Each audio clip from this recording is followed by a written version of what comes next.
Assalamu alaikum, welcome back to the podcast. And today I thought I would wear my songkok, which is a traditional Malaysian hat, because today we will be discussing 5 wisdoms that we in the UK can learn from Malaysia, including potential solutions to racism and multiculturalism. So, this is going to be a slightly controversial discussion. Stay tuned till the end to get the full context of what I'm trying to say, and don't forget to like and subscribe to the channel. The UK and Malaysia share many commonalities and a shared heritage. As a Commonwealth country that gained independence from the British in 1957, with the formation of Malaysia in 1963, Malaysia has become a powerhouse in Southeast Asia and spent 2025 chairing ASEAN. Malaysia inherited British infrastructure, the legal system, and even the English language, which is widely spoken in Malaysia today. But as well as these beneficial things, Malaysia did also inherit something from the British that did not exist here in the pre-colonial era. And that is a multicultural society that has led to racial tensions. But before you decide to leave a comment or, move away from this video, please hear me out and watch this video until the end to get the full context. Malaysia's infamous 13th of May incident in 1969 claimed over 150 lives.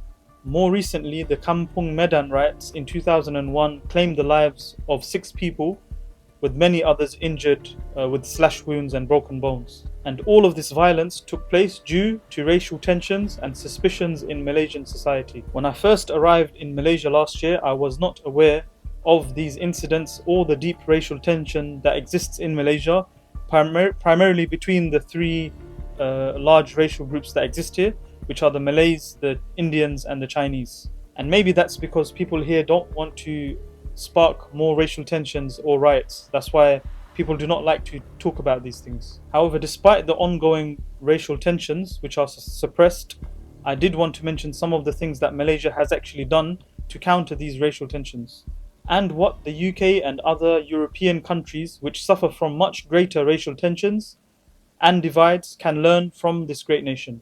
So point number 1 is that public holidays should be for all religious groups and minorities in the country and not just one.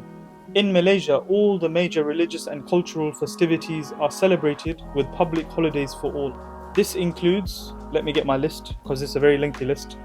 So it includes the 2 Eids, the Mawlid, Islamic New Year, Chinese New Year, Deepawali, which is Diwali, they call it here Deepawali, Wesak Day, Christmas, Independence Day, National Day, and the King's birthday, as well as a few more depending on which state in Malaysia that you live in. So yeah, in Malaysia there are a lot of holidays. These public holidays are very important for the minorities that live here, as it helps them to feel integrated into Malaysian society. And these are not just symbolic public holidays either. You will find the streets and the malls are decorated with the theme of the celebration of the day. So by doing this, members of the community celebrating the day are made to feel more welcome in the society. Now compare this to the UK, where some students can't even take a day off for Eid or Diwali or Chinese New Year without having it recorded as an authorized absence. So even in some areas of the UK with large religious groups, even in those areas, employees and students are not given any exceptions. They must use their annual leave to celebrate their own religious or cultural festivals. Despite operating as a secular democracy in practice, the UK government does not recognize any religious or cultural holidays except for those of the Christian religion. Also, a fun fact, the term used for a public holiday in the UK is bank holiday, as historically these are the days in which banks would close, and so other businesses and institutions would also take a day off on the same day, as back then businesses were usually affected by the bank's closure.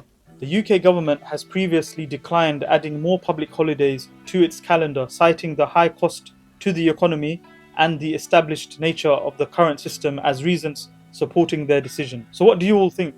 Would more public holidays celebrating other religious and cultural festivals be good or bad for the UK? Could this actually stimulate the economy instead of what the government is proposing? Do you think adding these holidays could help integrate non-Christian communities into British society? Let me know what you all think in the comments below. My next point is that Malaysia adopted 5 national principles after the 13th of May racial riots in this country.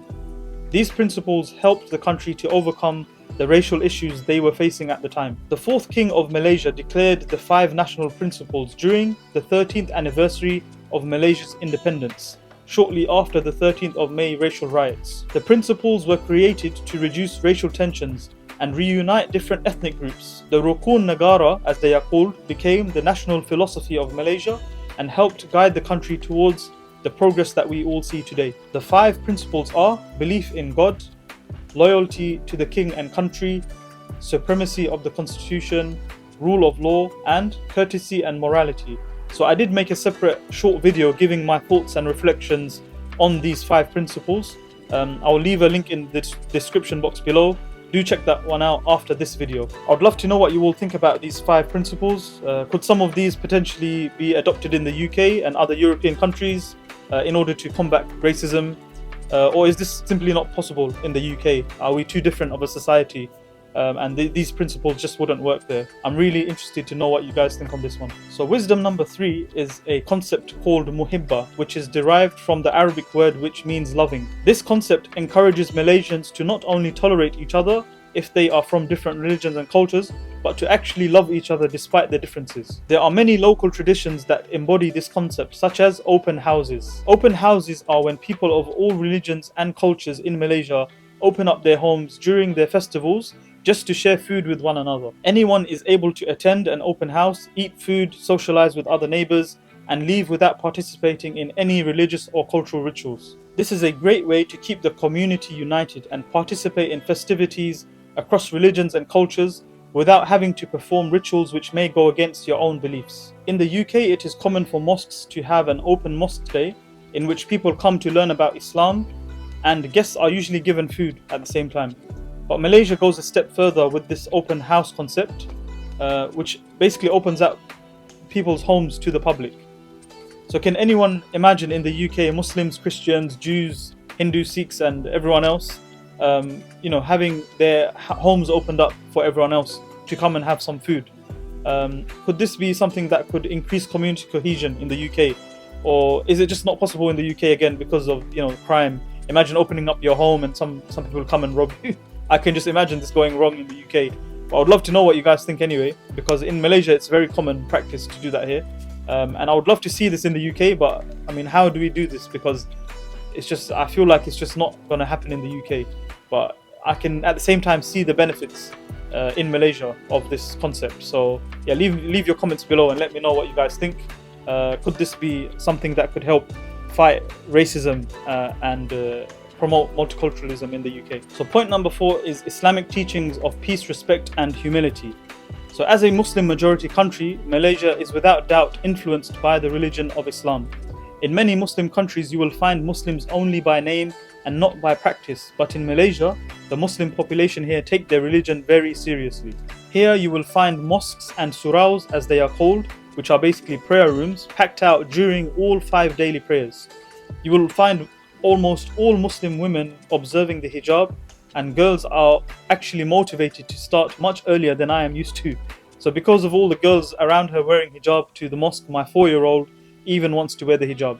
You will notice that the average Malay Muslim has a decent level of Quran recitation and knows the basics of Islam.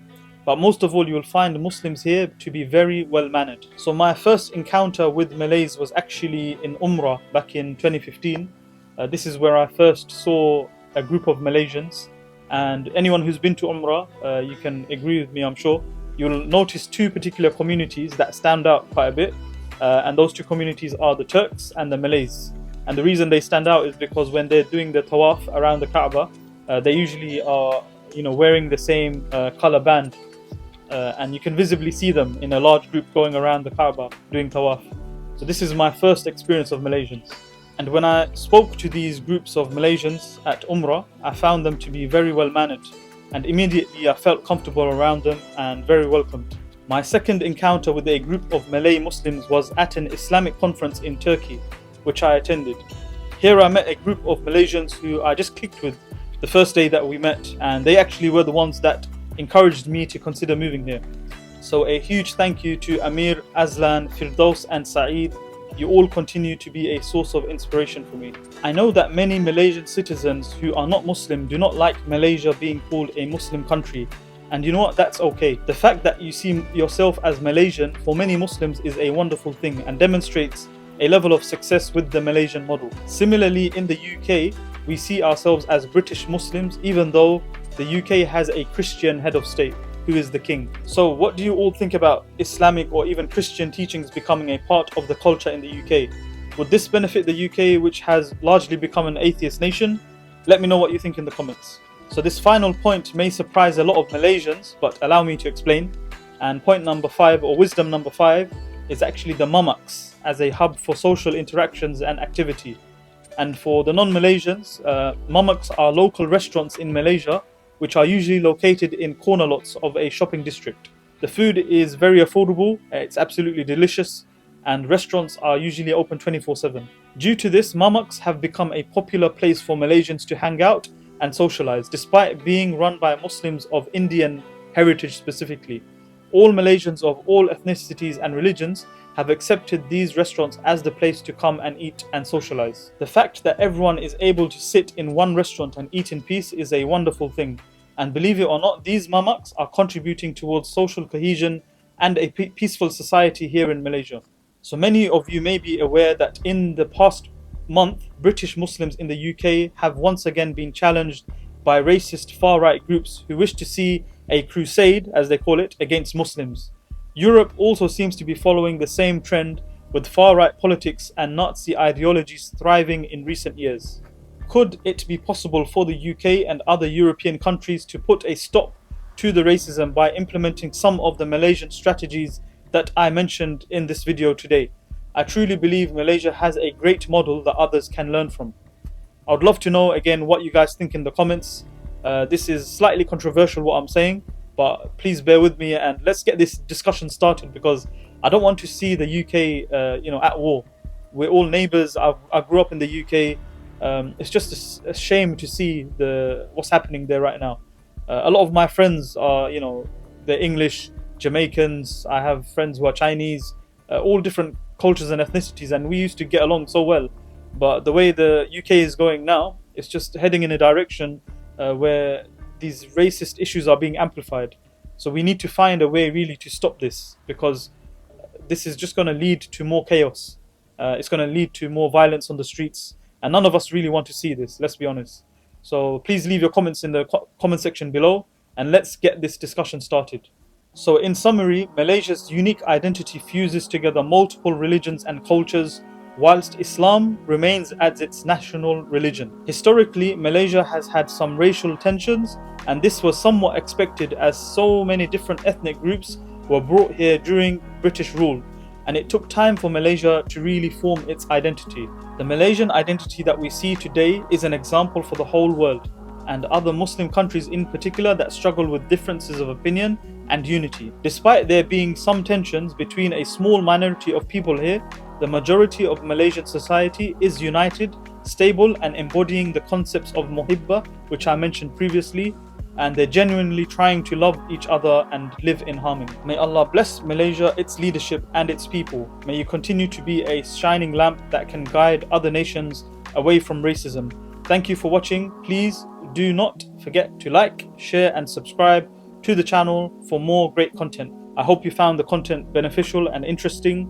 We're hoping to produce more content, so your like and your subscription really helps us to continue producing this content. So your support is much appreciated, and until next time, Assalamu alaikum.